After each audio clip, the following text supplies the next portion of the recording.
هلمندي ځوانان نن ولې د پاکستان پر ضد راپاڅېدل؟ ځوانانو څه ویلې؟ پاکستان یې پر کوم شعار بدرګه کوو؟ هیله د ویډیو تر پایه راسره وګورئ. درنو لیدونکو السلام علیکم، وخت مو په خیر. مرګ پر پاکستان. هلمند کې د پاکستان پر ضد پراخ لارین وشو.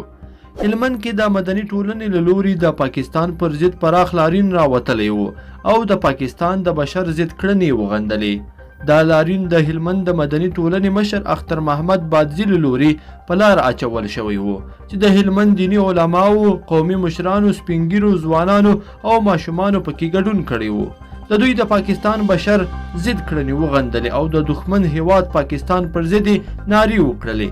د دې لارون پر لار اچونکي او سرلاري اختر محمد بادزي پاکستان دښمن، ترهګر، ظالم او د بشر حقونو ضد هیواد یاد کړ او له افغان حکومت څخه یې وغوښتل چې د پاکستان هیواد سره هر ډول ناورین او کړکېچ ته سمه د حل لاره پیدا کړي.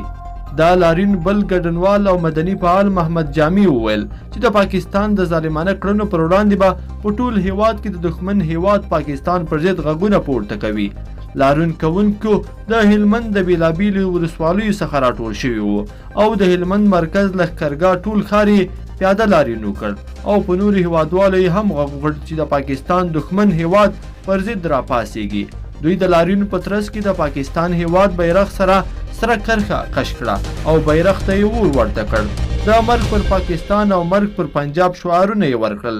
دوی له نړیوالې ټولنې وغوښتل چې د افغانستان او پاکستان هیوادونو د سیاسي ستونزو ترمنځ منځګړیتوب وکړي او د دې په حل کې دې مرسته وکړي. دا لاریون د هلمند د ولسونو له لوري د تیرې اونۍ لوی اختر په شپه د کندهار په سپین بولدک کې د پاکستان پوځ د تیري او برید په غبرګون راوتلی و چې د پاکستاني پوځ په ډزو کې ملکي وګړو ته درنه مرګ ژوبله اوښتې وه. بل پلو بیا پر افغان خاوره د پاکستان د برید په اړه د څېړنو لپاره د ټاکل شوي پلاوي 3 ورځنۍ څېړنې هم پای ته رسېدلې دي.